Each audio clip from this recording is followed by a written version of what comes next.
And continuing to talk about Syria now, and let's get the details live from RT's Paula Slier.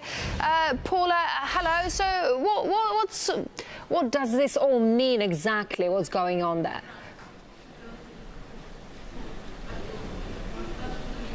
Well, what we do know is that the United States is moving its naval forces closer to Syria. All of this coming ahead of a possible mulling over by the American President Barack Obama over whether or not to use military action inside that country.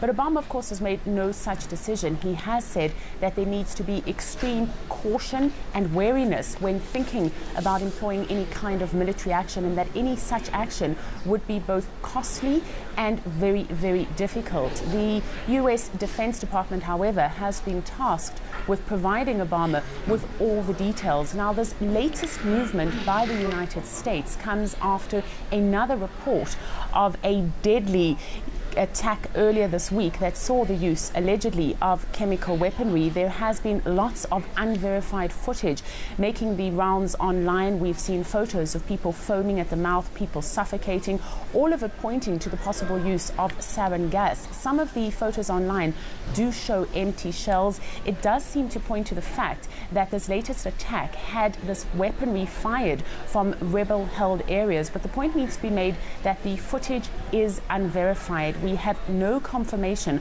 of when this footage was taken, who took it, or indeed precisely where it took place. But at the same time, Syrian state television is reporting that Syrian soldiers, after entering tunnels that were used by rebel fighters inside Damascus, emerged suffocating, that ambulances had to be sent to the scene, and at the same time they did find chemical agents inside those tunnels.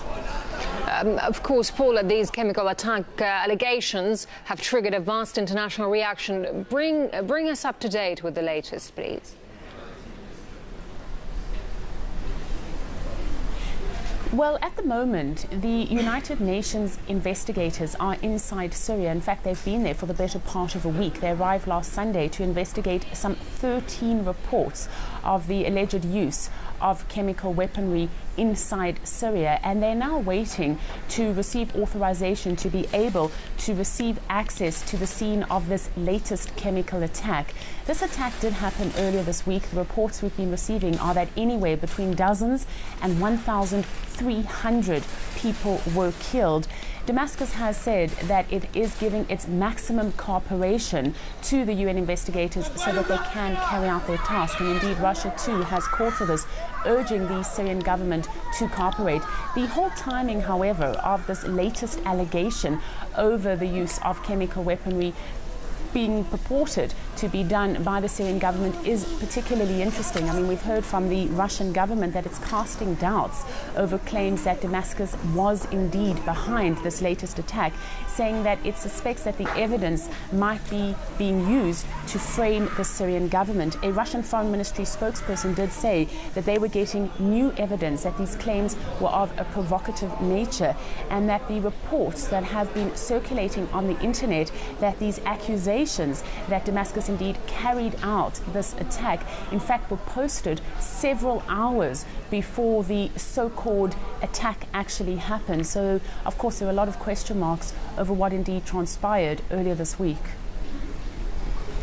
All right, RT's Paula Slier live from Jerusalem. Paula, thank you very much indeed for that.